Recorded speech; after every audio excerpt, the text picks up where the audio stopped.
आइए श्रवण करते हैं महाशिवरात्रि पर भगवान शिव को कैसे प्रसन्न करें। ये विधान केवल महाशिवरात्रि पर ही नहीं, ये सदा ही इस अनुष्ठान को किया जा सकता है।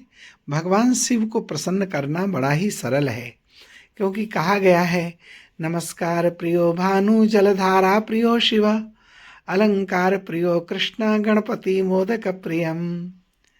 शिव पुराण की रुद्र संहिता के अनुसार देवताओं के राजा इंद्र माणिक के बने हुए शिवलिंग की उपासना करते हैं। कुबेर स्वर्णमय शिवलिंग की सदा उपासना करते हैं। स्वयं धर्मराज पुखराज के बने हुए शिवलिंग की आराधना करते हैं।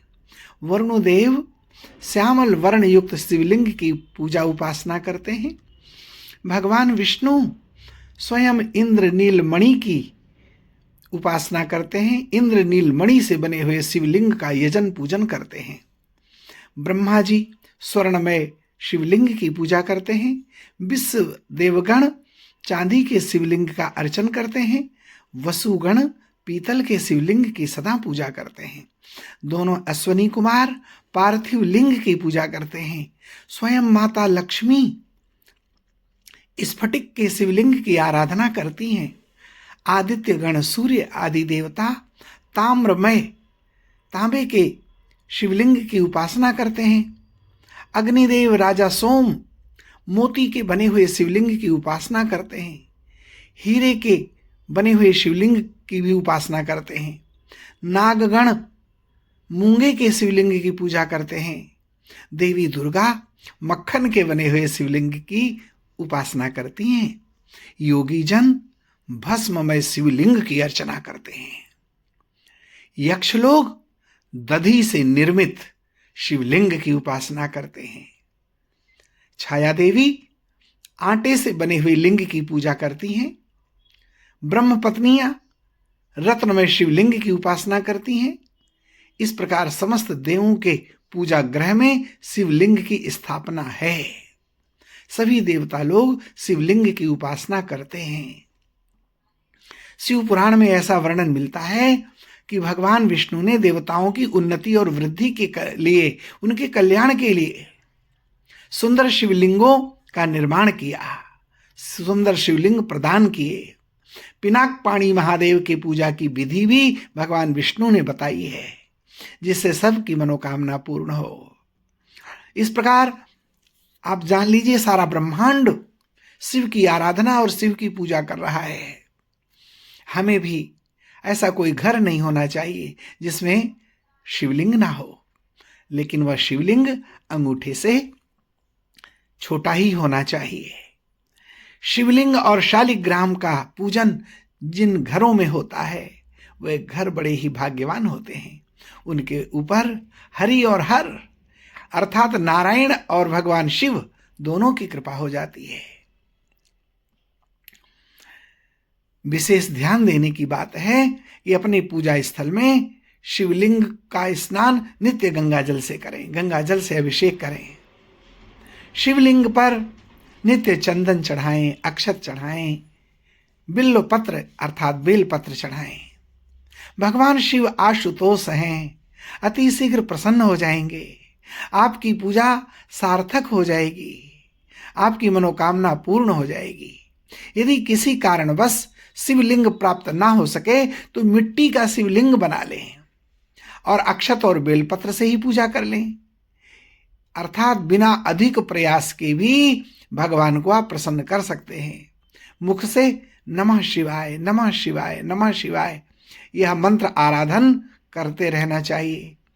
और यदि कोई अन्य वाद्य यंत्र ना मिले तो मुख से ही बाजा बजा लेना चाहिए। इस तरह से काशी में भी वहां के लोग मुख से भगवान शिव प्रसन्न हो जाते हैं। किसी अन्य वाद्य की आवश्यकता ही नहीं रह जाती है। बस इतना कर लेने से ही आपकी मनोकामना को भगवान शिव पूर्ण करेंगे।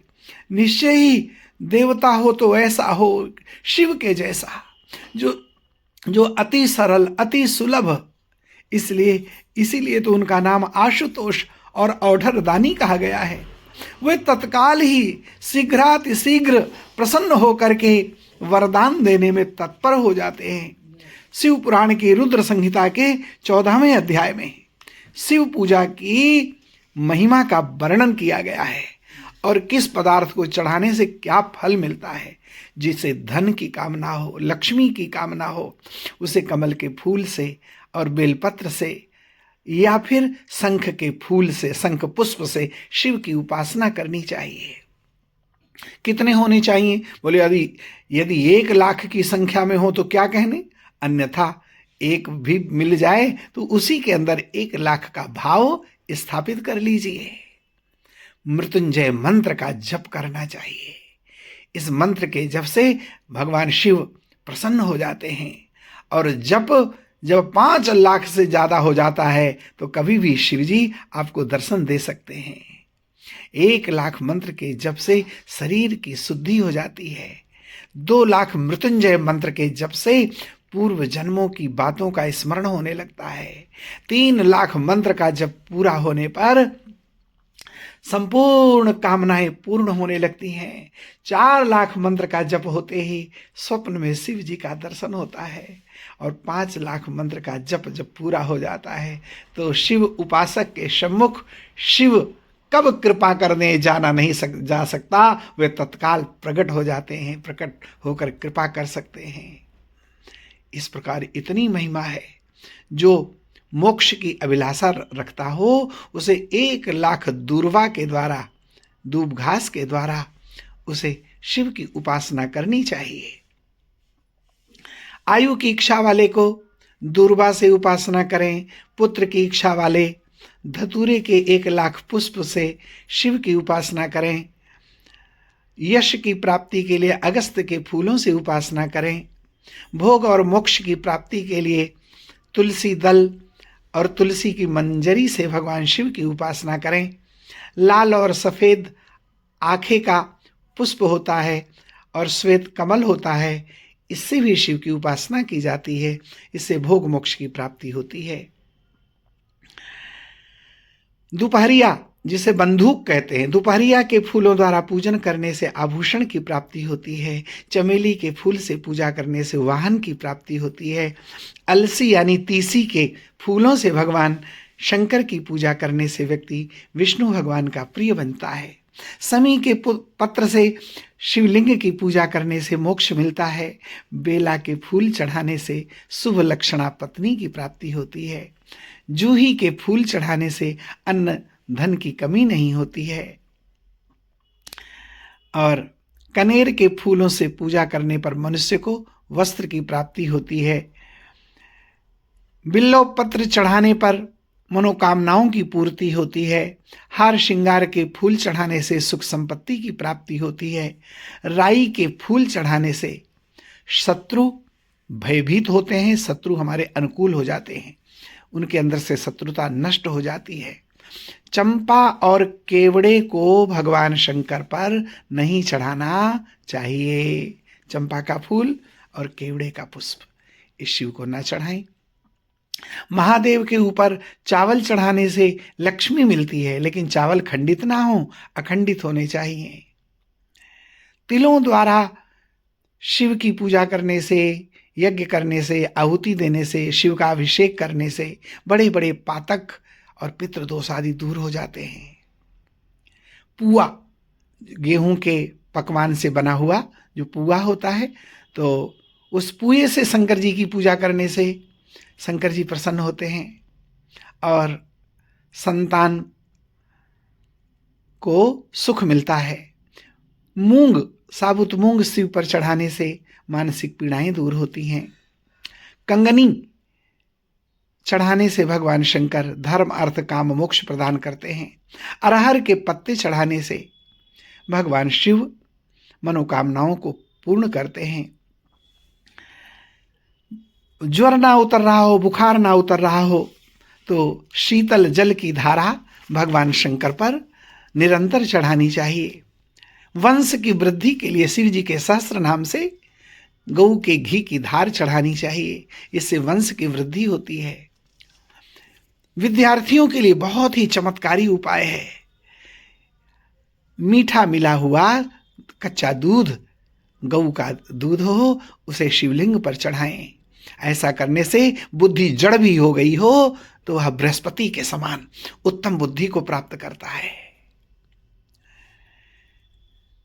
जब मन कहीं ना लगे, मन उच्चाटन होने लगे, मन उचट जाए, दुख बढ़ जाए, तो ऐसे समय पर दूध की धारा शिवलिंग पर चढ़ाने से पीड़ा और कष्ट दूर होते हैं। सुगंधित तेल की धार चढ़ाने से भोग की प्राप्ति होती है।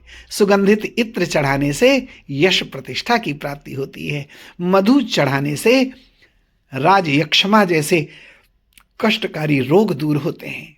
गन्ने का रस चढ़ाने से आनंद की प्राप्ति होती है। गंगा जल चढ़ाने से भोग और मोक्ष मिलता है।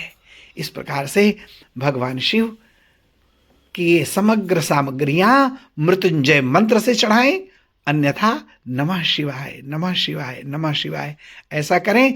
क्योंकि शिव समान दाता नहीं, हनुमद समान नबीर, भरत समान भाई नहीं, गंग समान ननीर। यह हमने आपको भगवान शंकर को प्रसन्न करने के लिए विलक्षण ये जो है विधियां बताई हैं। ये सब शास्त्रोक्त हैं और इनको हमने महायात्रा नाम के ग्रंथ से, जो ब्रह्मलीन श्री 108 स्वामी हरिहरानंद जी महाराज के स्मृति में माता गीता भारती जी ने इस ग्रंथ को तैयार किया है और उसका यह उपदेश आप लोगों को श्रवण कराया और इसके द्वारा आप लोगों का कल्याण हो सके, यही प्रभु से प्रार्थना है। बोलिए शंकर भगवान की जय।